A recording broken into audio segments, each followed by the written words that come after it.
movie. That's right. Fearing that the award show is sinking into stultifying irrelevance and alienating political diatribes, the Academy will try to entice viewers back to the show by honoring movies that people have actually seen instead of the unwatchable trash they usually celebrate. In light of the new award for popular films, it seems the Academy might want to add a couple of other categories as well. For instance, they might give an award to Best Intersectional Crapfest that no one saw, but that proves our virtue. So they can deliver a statuette to the sequel to Moonlight, Moonlight 2, this time the gay black man is crippled. They might also have an award for Best Attempt to Normalize Sexual Deviancy. The first statuette would go to the musical biopic Never Say Neverland, in which convicted pedophile Victor Salva directs Kevin Spacey, playing Michael Jackson, playing Roman Polanski, directing Charlie Sheen, playing Harvey Weinstein, hiring Victor Salva to direct Kevin Spacey as Michael Jackson. Another relevant Oscar category might be Best Performance by a White Man that was overlooked in order to give an award to a black man who didn't actually deserve it. This award could be given in honor of Will Smith to celebrate his performance in Concussion after someone sees Concussion and finds out whether his performance was any good or not, and then celebrates it anyway, just to stop his wife's complaining about make-believe racism. The Academy might also give an award for Best Actress in a performance as a woman who had no moral agency when she decided to sleep with a sleazy producer to get the part that made her career. All in all, I think we can look forward to the next Oscar ceremony as a moving tribute to an art form people used to give a damn about. Trigger warning, I'm Andrew Klavan, and this is The Andrew Klavan Show. I feel hunky-dunky, life is tickety-boo. Birds are winging, also singing hunky-dunky-doo. Ship-shape, tipsy-topsy, the world is zippity-zing. It's a wonderful day, hurrah, hooray! It makes me want to sing. Oh, hurrah, hooray! Oh, hooray, hurrah! All right, we come here today at the very brink of the Klavanless weekend. So like I said yesterday, suck all the Klavan-y goodness you can get out of this show, because it's going to have to last you like a camel. It's a camel crossing the desert. It's going to have to last you through the days, the hard days to come. Hey, if you missed yesterday's show and my interview with the God King of the Daily Wire, Jeremy Boring, about the internet, really go back and watch it. I thought that was just a great interview. You know, one of the things I give Jeremy if you think I give Knowles a hard time, I give Jeremy such a hard time that I have to pause sometimes and remember, you know, a lot of conservative content on the internet, Jeremy is behind it. PragerU, some of Bill Whittle's stuff, some of my stuff, you know, just so much stuff that he just, you know, he never says anything, and all we do is pound on him. And he's actually been really one of the hidden hands behind the conservative movement, especially online. Ezra Levant has been in England visiting Tommy Robinson, the activist, the anti-Muslim activist who just got out of prison. He will be on the show later on and will stay on and let you watch that, but you should subscribe just out of guilt at this point. You know, it only costs $100 for the whole year, and you can be in the mailbag. You get the leftist tears tumbler. What's not to like? You know, I am old enough to remember seeing Jaws in the theater. When Jaws opened, I went and saw it in the theater. And the experience of seeing Jaws was such that when you walked out, it was absolutely true, you were shocked that you weren't on the water. When you walked outside, and I think I was in San Francisco, I walked outside and I thought, oh yeah, I'm on land. Of course I am. It was such an immersive film. And now, if you want to find out the incredible story, and it really is an incredible story, behind the making of Jaws, Wondery, the podcast people, have a new podcast called Inside Jaws. It takes you on an immersive journey through the making of 1975's pulse-pounding hit film and first ever summer blockbuster. I did not know that it was the first ever. You'll follow one of the most prolific filmmakers in history, Steven Spielberg, from the making of his first 8mm Western as a young Boy Scout to the rocky production and groundbreaking release of a movie that changed the film industry forever. This is a tale of guts and glory. You don't want to miss it. You can hear the first 2 episodes right now by subscribing to Inside Jaws on Apple Podcasts or heading to wondery.fm/Inside Jaws. Or you can listen to the first 4 episodes ad-free by signing up for Wondery Plus at wondery.com/plus. That's WONDERY.com/PLUS. Go subscribe to Inside Jaws today. It's a great story. It really is. Okay. So a lot of times when I give speeches, I talk about the fact that the conservatives don't understand the arts. And I talk about the fact that we believe in facts, and that makes us very suspicious of the imagination. And because of that, we don't participate in the arts. We get stuck with, pointing at charts and showing the numbers and all that stuff, while the left makes these brilliant propaganda films, we pay them to be propagandized. We pay them to turn James Bond into a pro-socialist. James Bond spent his whole life fighting the communists, and now suddenly in the later movies he becomes pro-socialist because they're selling this propaganda. Avatar, one of the most popular, successful films of all time, pure left-wing propaganda. They make us pay to see their point of view. They're really good at it. But their problem is we don't understand that conservative culture doesn't look like conservative life. I always talk about The Sopranos, what a conservative show it is, but it doesn't look like conservative life. It's about crime, it's got nudity, it's got cursing, but it's a conservative show. So we don't understand that conservative culture doesn't look like conservative life. The left has the opposite problem. They don't understand that life doesn't look like left-wing culture.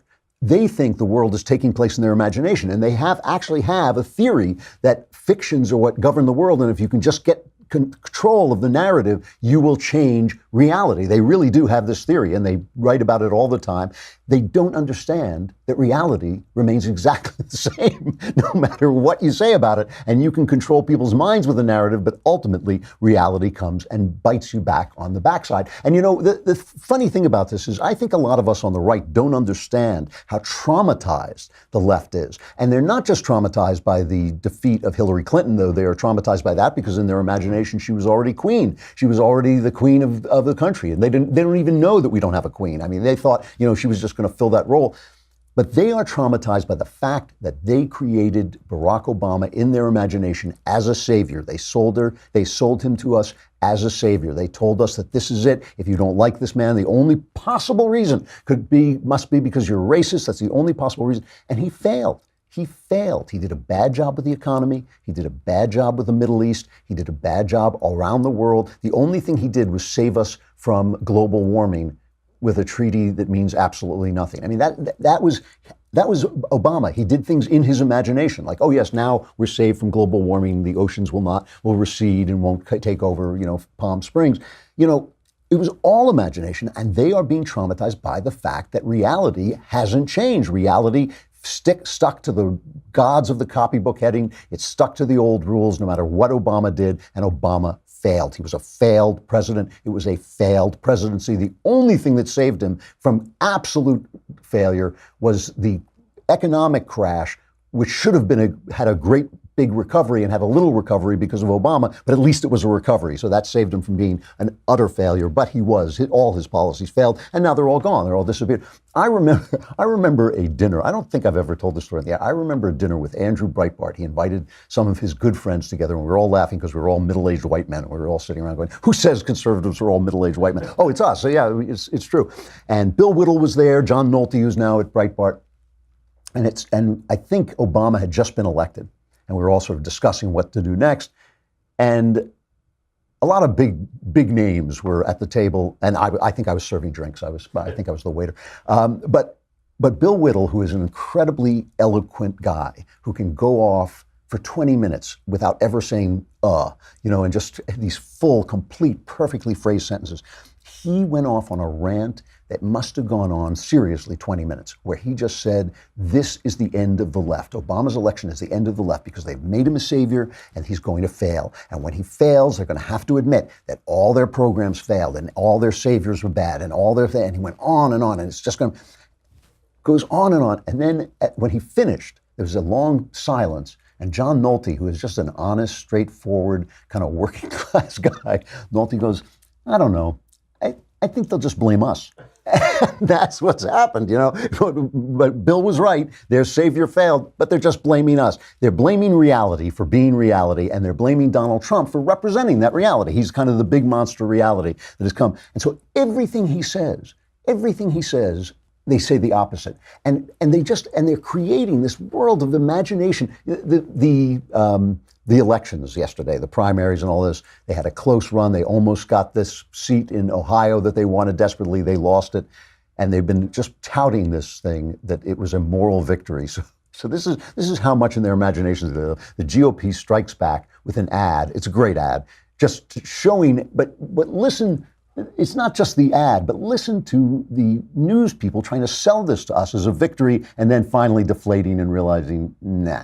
Close in Ohio 12, but no cigar, at least not yet. This is a moral victory for the Democrats. The fact that they're this close is a moral victory for the Democrats. You want a real victory. We got some mojo, all right? So I don't know if it's a moral victory or whatever. Moral victory, moral victories. Moral victory. Moral victory does not get you an office in Washington. Moral victory isn't going to cast a vote here in Washington. Come November, you need more than moral victories. You're going to need to get better than close in some of these races, correct? You said this morning there are no silver medals in politics. That's it. Second place gets you oblivion, not a silver medal. Moral victories do not a House majority make. They've got to get across the finish line in these districts in November. Either winning seats or you're not. A win is a win. A win's a win. It don't matter if you win by an inch or a mile. Winning's winning. Vin Diesel, the man. It's a great ad. But they're living in their imagination, and they're furious at reality for not coming into line with their imagination. And they're furious at Trump for representing that reality. So whatever he says, they say the opposite. He had a hilarious line the other day, Trump, at one of his rallies, when he talked about how he's going to get the wall built. This is cut 12. You know, I just figured out how to do the wall.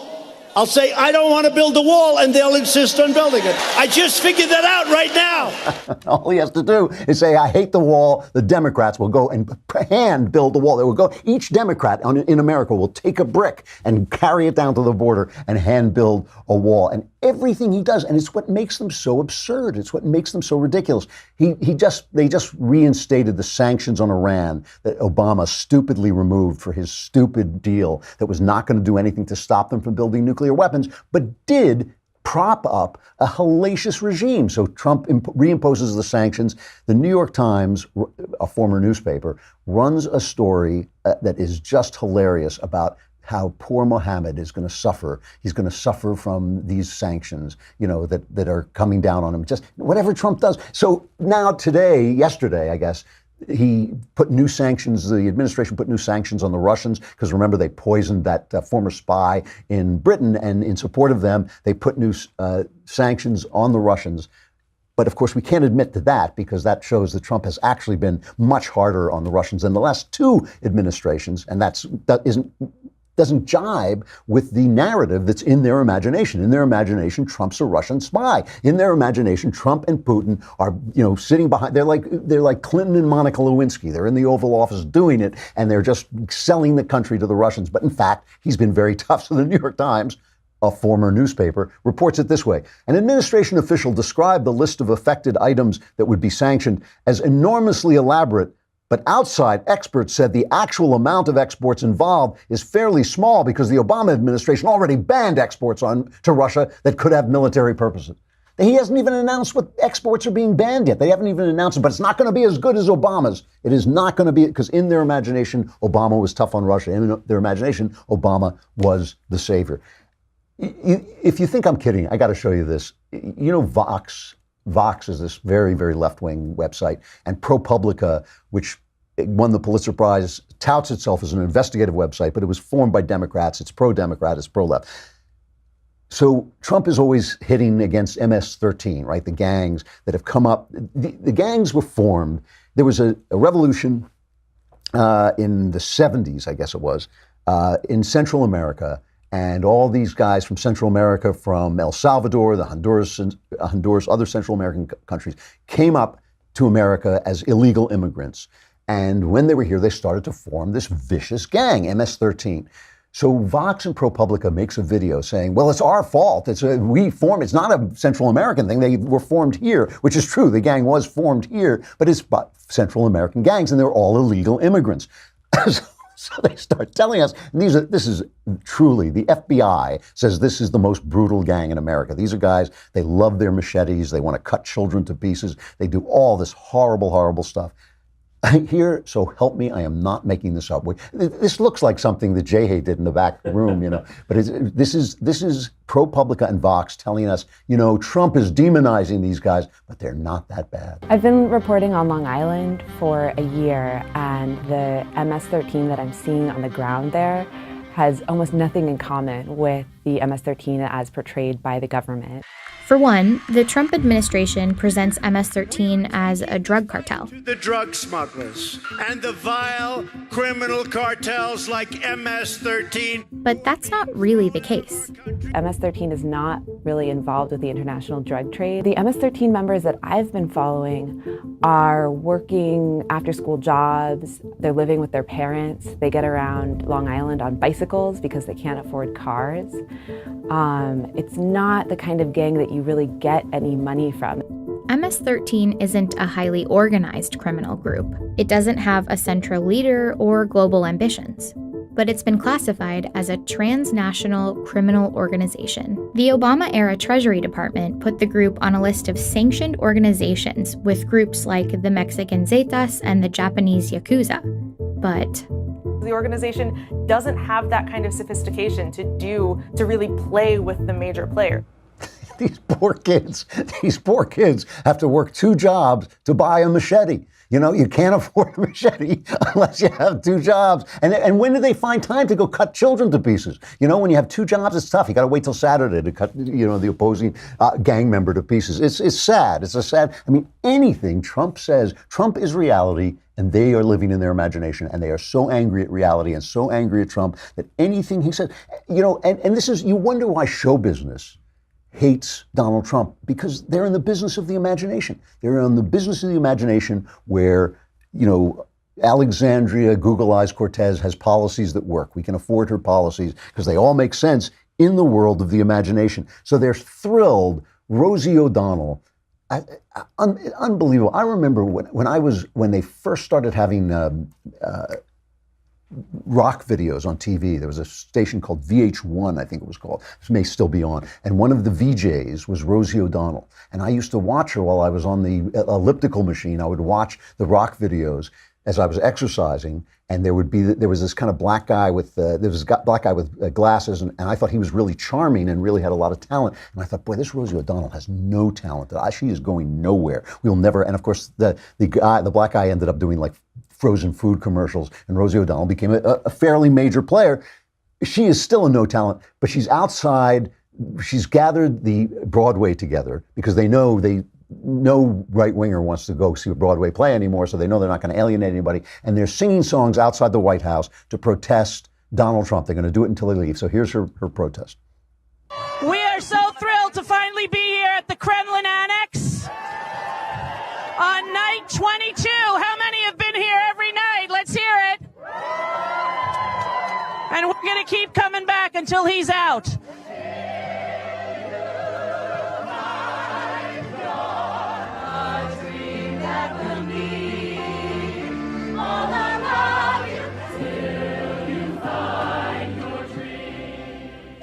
So first of all, Trump wasn't even there when they were doing this, but I think it's kind of like Joshua. If they sing, climb every mountain loud enough, the White House will just crumble. But it's all imaginary. And Rosie O'Donnell is the perfect spokeswoman. They're having her on shows. They're having her on television shows, and they forget that she's a truther. She's nuts. The woman is out of her mind. She's the one who said, well, play it. Do we have that thing from The View? Yeah, this is cut number 8.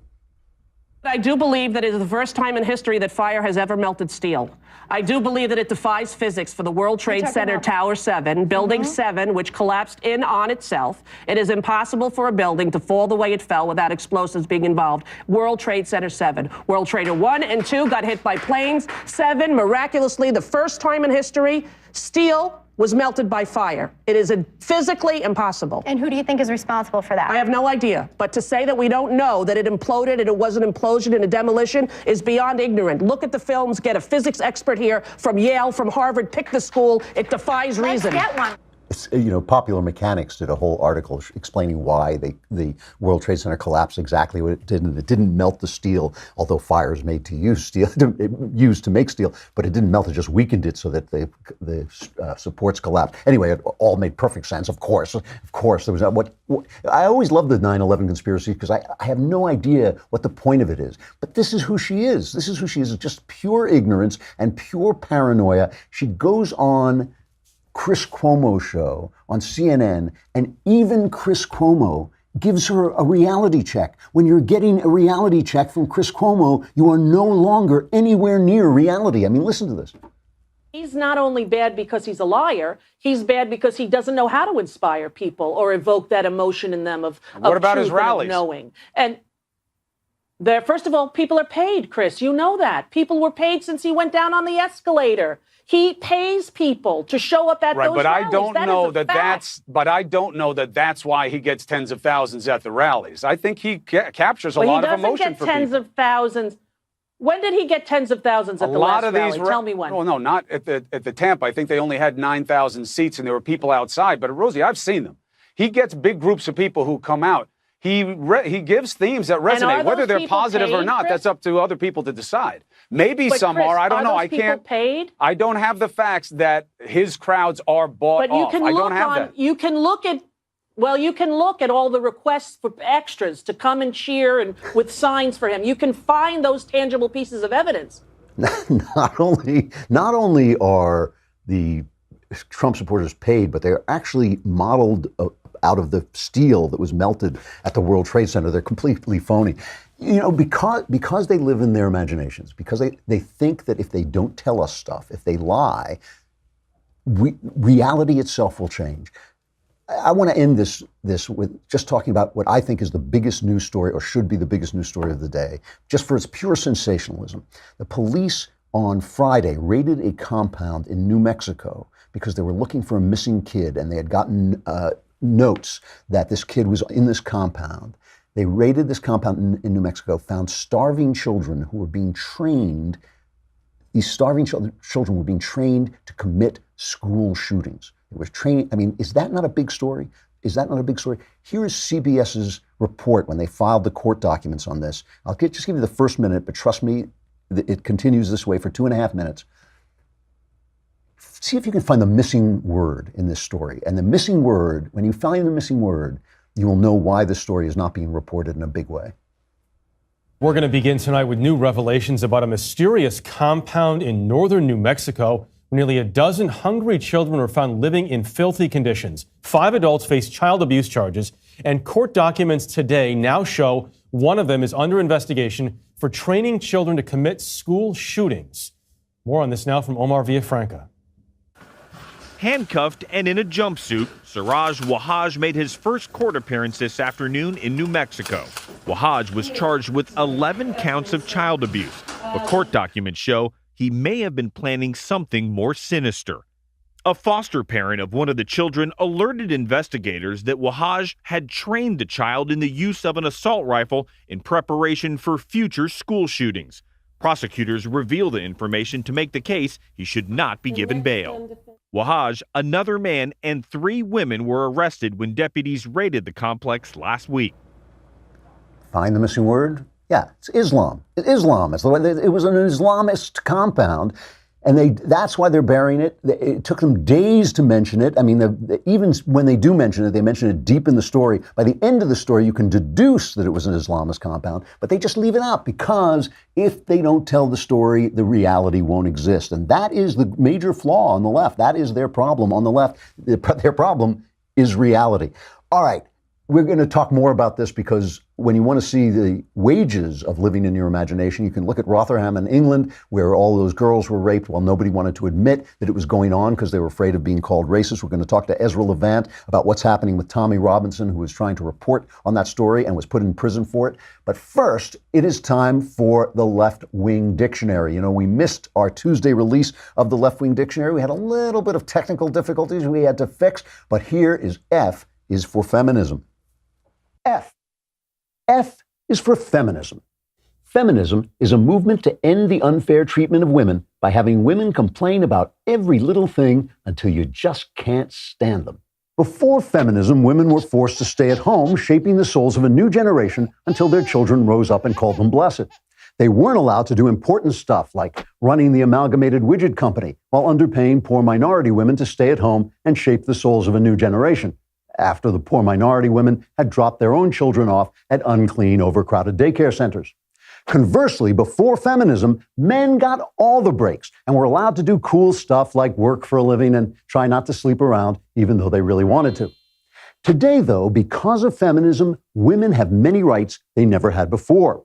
They have the right to miss the experience of raising their children by working 8 hours a day for a man who doesn't care about them before going home to ruin their children's lives by spoiling them because they feel so guilty about not having been there all day. They have the right to enjoy meaningless sex, just like men do, and then get incredibly depressed and feel as if they'd been used and treated like a piece of meat because they were used and treated like a piece of meat by men who enjoy meaningless sex much more than women do. They have the right to daydream that a man will come and rescue them and take care of them, and then feel guilty about it because feminism told them they're not supposed to daydream that, but they do anyway. And they have the right to blame their problems on men until no man on earth would want to talk to them, and they're forced to spend the best years alone pretending that's okay when it's really not, but they're not allowed to say so.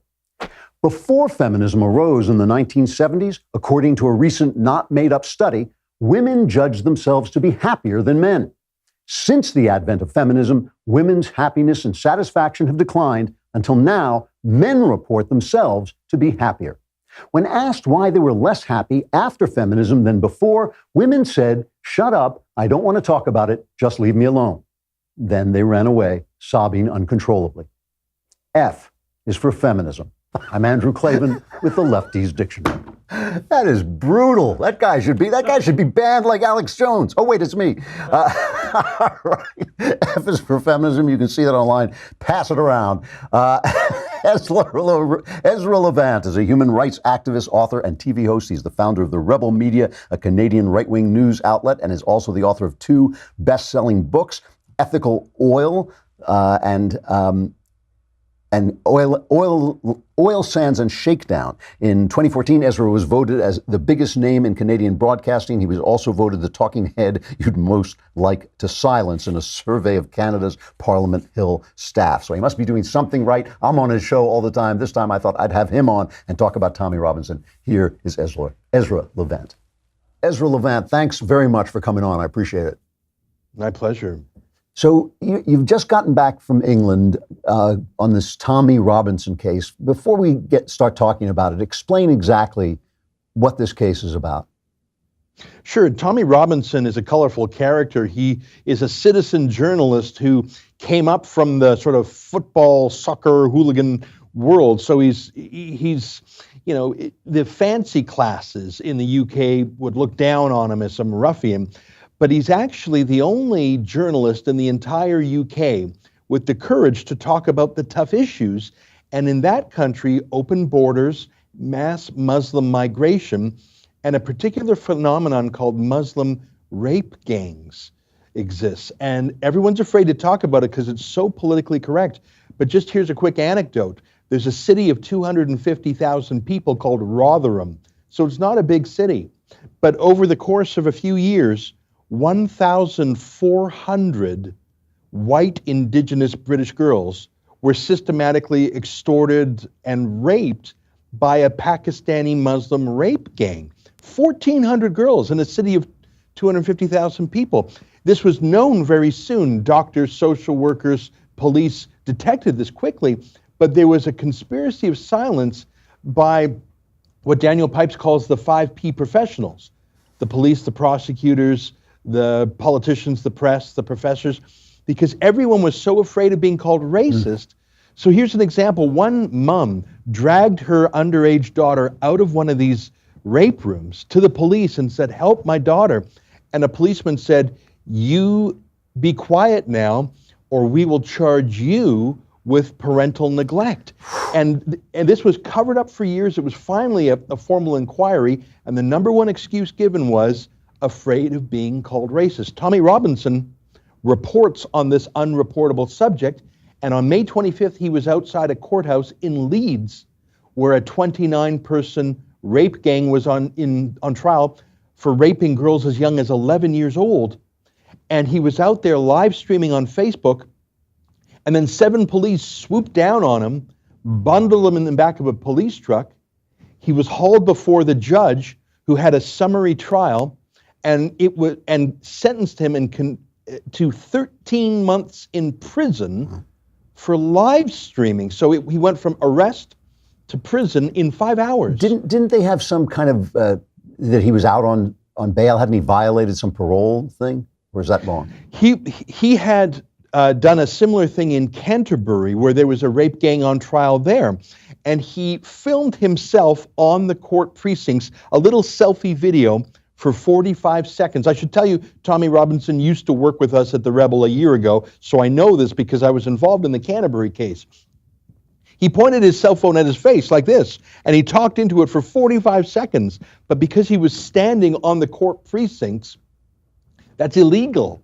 So he just did a little video commentary, 45 seconds. He was given a 3-month suspended sentence. Okay. So that sentence kicked into effect, and they added another 10 months to it. Got it. Because he Okay. was standing outside the Leeds court, and he didn't say anything about the trial inside other than the names of the accused. So now he went to prison for 13 months. He's out though. Am I right? Yeah. Now we mustered a crowdfund campaign to hire some excellent lawyers to appeal his conviction and his sentence. And the Lord Chief Justice of the entire England and Wales presided over the case with the Court of Appeal, and he won. So after 2 months, and he served it in solitary confinement. Can you believe that? Wow. Because, as you can imagine, Muslim prison gangs, I mean, in the United States, you have different ethnic gangs in prison. You have Hispanic gangs, black gangs, white gangs, I guess. In the UK, the dominant prison gangs are Muslim. And in fact, when you're in prison, you often convert to Islam to be protected by the Muslim gangs. So Tommy Robinson had a fatwa on his head. Any Muslim prisoner who would murder him would become a hero. So he had to be put in solitary or he'd be killed immediately. Wow. Well, you can't live for 13 months in solitary. They had him in prison for 2 months, and the Muslim prison gangs worked the kitchen. So he couldn't eat anything that wasn't sealed or wrapped because they would say, "Oi, Tommy, how's your food, eh?" Because they were trying to poison him. So he lost 40 pounds in prison. He asked for permission to get more food. The prison warden said no. He lost 40 pounds. We finally sprung him out of prison last week. He looks like a concentration camp survivor. He was not fat to begin with. He was like 170 pounds. He's a grown man. He's 135 pounds now.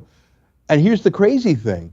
They're sending him back to court next month to have a rehearing. They want to throw him back in prison again. For the same thing?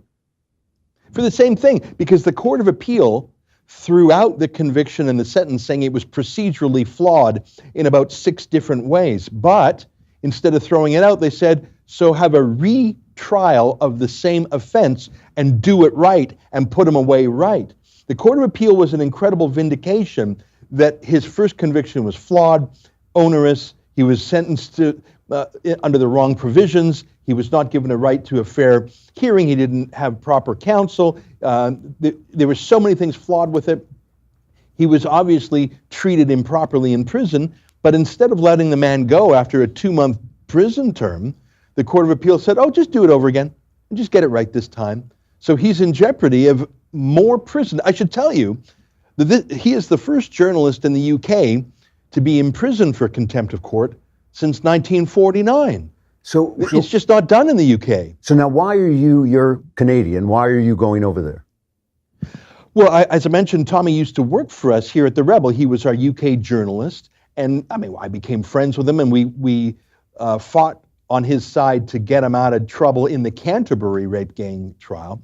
So he's independent now, but when I saw him get locked up in the back of that police truck, his last words were, "Get me a lawyer." Right. And I thought, well, I can do that because I know all these lawyers in the UK from when Tommy worked with us. So, I mean, I met his wife and his kids, and the idea of Tommy Robinson going to prison for 13 months because he was reporting out, and all he did was say the names of the accused, and he read them off the government broadcaster website, the BBC. At this moment, Andrew, you can go right on the BBC website and Google the Huddersfield rape gang. They call it a grooming gang. The Huddersfield grooming gang. You could read the 29 names off the BBC website right now. All Tommy Robinson did was read the government website into Facebook, and he was arrested for contempt of court because they said that was disrupting and endangering the integrity of the trial simply to read those names on the live stream. Now let me ask you this. I mean, I'll have if you can give me a hand with this, I'll have Tommy on the show and I'll let him make his case and interview him directly if he wants to come on. But meanwhile, I have heard all kinds of things about Tommy Robinson personally, that he has been arrested for violence, for domestic abuse. I know he was part of the British National Party, which is an actual fascist party. I'm not sure how long he was with them. Are we, even though he's right about the rape gangs, is it possible that he is on the wrong side in a lot of other ways? I heard so many bad things about Tommy Robinson because I relied on the internet, the mainstream media. So when I remember my first interview with him via Skype, I was sort of nervous. I said, Tommy, they say all these things about you. How do you feel about the Jews? How do you feel about this and that?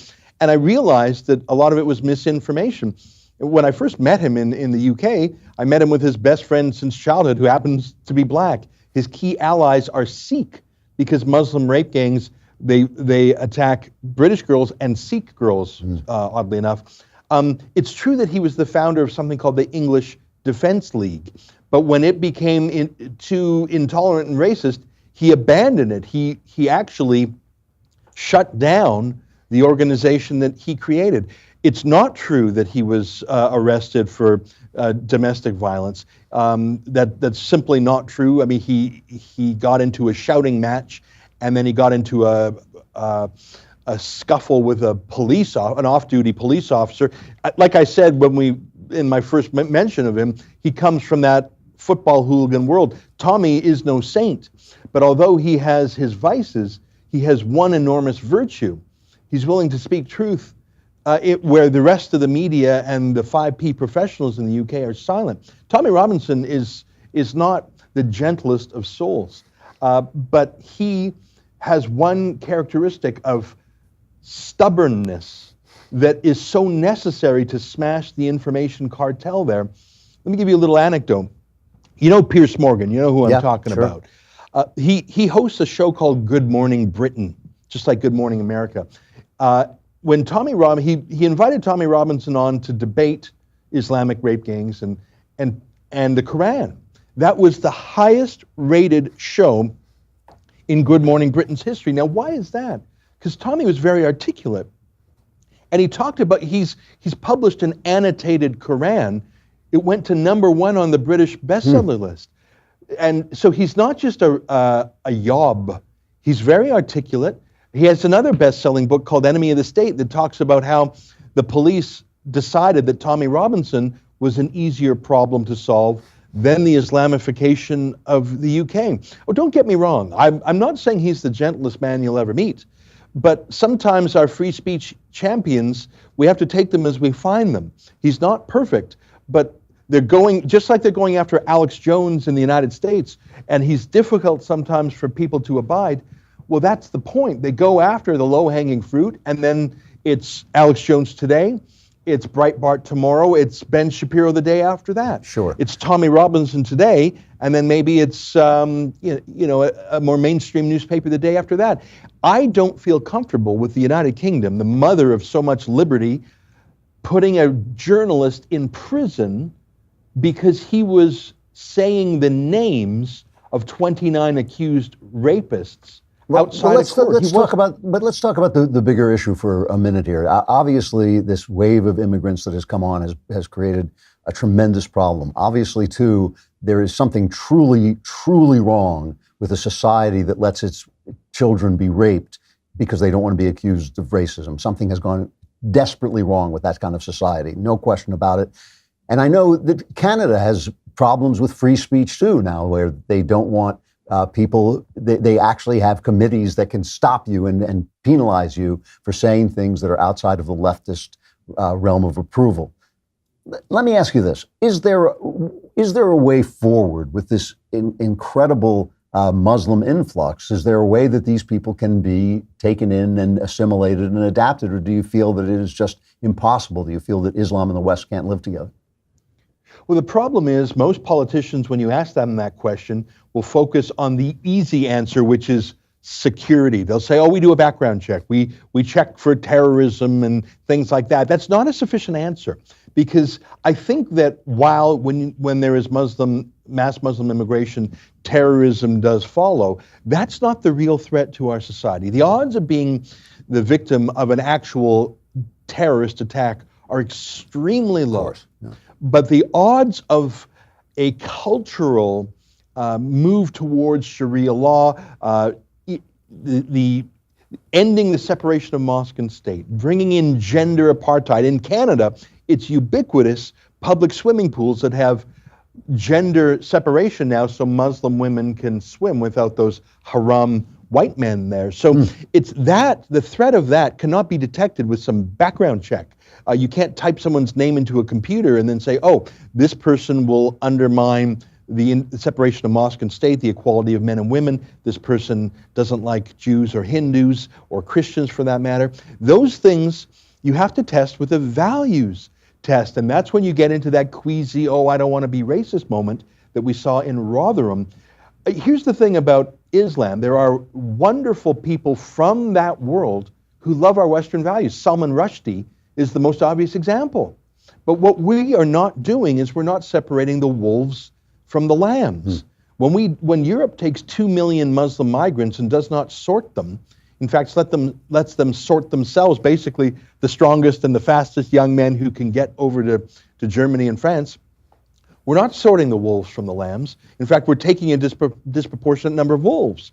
I believe in taking people from Muslim countries who are enlightened and liberal and progressive in their Islam.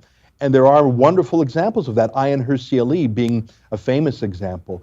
But we are not even vetting people whether or not they're a cultural fit. And the thing is, if you have a small Muslim migrant population, that's not a big issue. But in many towns in the UK, like Luton, where Tommy Robinson was from, Malmo in Sweden, Rotterdam in Holland, where you have 30, 40, 50% of the people being Muslim, it no longer has the characteristics of Holland or UK or Sweden. It becomes a ghetto where niqabs and hijabs are the norm, where Sharia courts de facto mete out the law, where alcohol is banned, gays are beat up, and terrorism festers, like Molenbeek, Belgium. So it's actually about numbers, and we're not vetting, we're not sorting. It would be as if in 1940, the West were taking Germans. Okay, I like Germans too, but let's sort the true refugees from the perpetrators there. So let me ask you, this is the last question because I'm out of time, but the people you mentioned as people who are enlightened in Western, Salman Rushdie, Ayaan Hirsi Ali, they're not Muslims. They've abandoned the faith, essentially. What do you propose that Europe, and I assume Canada, what do you propose they do about the Muslim population that's already there? Well, I think the first rule of holes is when you're in one, stop digging. I think you just can't have I think we have to vet for cultural fit. It's not just language. I mean, you need to know the language. Many don't. You need some job skills. Many don't. But you need cultural skills. How do you feel about women being uncovered? How do you feel about women? We have mass Syrian migrants that Justin Trudeau, our prime minister, brought over. They don't do well when a female teacher in high school says, sit down. They slap back physically. That is a cultural fit question. And we just don't have an obligation to bring over people who will change our core cultural values. I think it's so tough. In Rotherham, this was such a tricky question. They literally allowed an entire generation of girls to be raped, and not just once, but repeatedly and endlessly for years, rather than being called racist. They prefer rapist to racist. That will kill us all. That is an atrocity. Ezra Levant, Rebel Media, thank you so much for coming on. We'll talk again, and if Tommy wants to come on, I would love to talk to him directly. I'll let him know. Thank you, Andrew. Thanks a lot, Ezra. All right, let's leap right into stuff I like.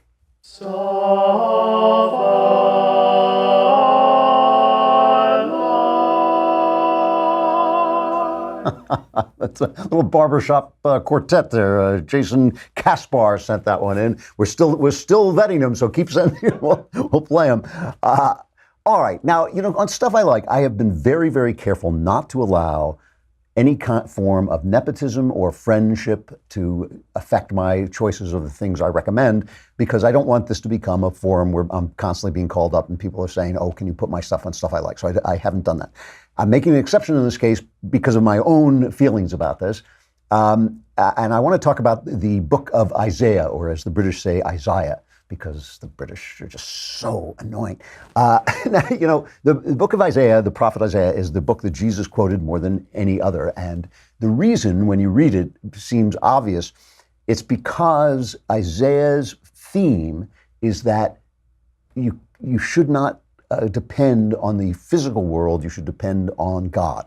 So that if you are in a political jam and you go to an ally to make you stronger, but you're not depending on God, that ally will not help you in the end. If you are doing sacrifices, bringing sacrifices to God, he doesn't care if you're not just, if you're not righteous. He wants you to depend on him and follow the meaning of things, not just the physical world. And obviously that was very much Jesus's theme. One of the reasons Isaiah can be very difficult to understand is because he's talking about political situations that obviously don't exist anymore. It's thousands of years ago. And sometimes it's hard to understand why he's referring to, say Egypt or, Assyria or whatever country he is referring to. It's as if I said, Russia is meddling with our elections, and they found that 4,000 years from now, and Russia had no meaning anymore. They didn't know what Russia was or what it meant to me. So it can be very difficult. And so it needs to be a very clear translation. Let me just read a little bit of a new translation of the first book of Isaiah. I'm edited a little bit for space, but it's God telling people through Isaiah that he doesn't care if you celebrate him. He doesn't care if you bring him sacrifices. He wants you to be what you are supposed to be. And he says, Isaiah says, hear God's proclamation, you elites of Sodom. So he is calling the people in Israel, the elites of Sodom. Lend your ears to our God's teaching, people of Gomorrah. What good are all your sacrifices to me, says God? I'm stuffed full. Offerings of goats, milk from fat cows, bull's blood, sheep and rams, I take no pleasure in them.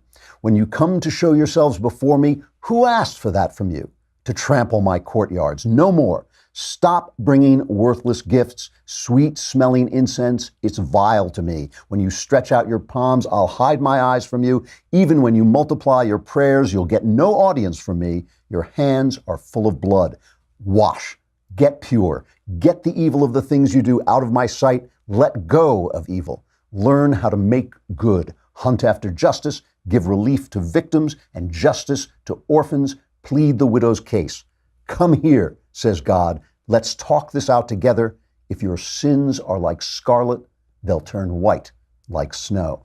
This is a brand new translation by my son Spencer, who is a brilliant scholar at Oxford, and he is crowd editing this. He is putting it up chapter by chapter on his website and wants you to read it and send him your opinions of how the translation reads, how it feels to you. And I think it is a really worthwhile project because he calls it the Isaiah Project, and we need a new translation of this book because it can become very obscure over time, even though obviously the King James is a beautiful translation. It gets hard to read over time. So he's going to publish this one chapter at a time, and he would love to have you come and read it and comment on it.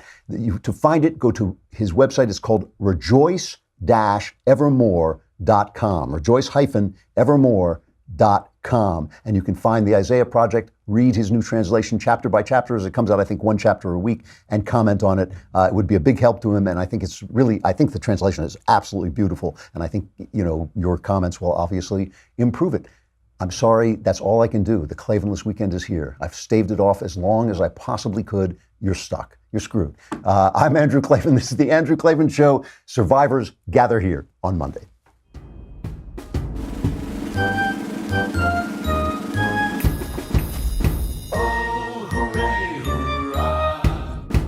The Andrew Klavan Show is produced by Robert Sterling. Executive producer, Jeremy Boring. Senior producer, Jonathan Hay. Our supervising producer is Mathis Glover, and our technical producer is Austin Stevens. Edited by Emily Jai. Audio is mixed by Mike Cormina. Hair and makeup is by Jesua Alvera.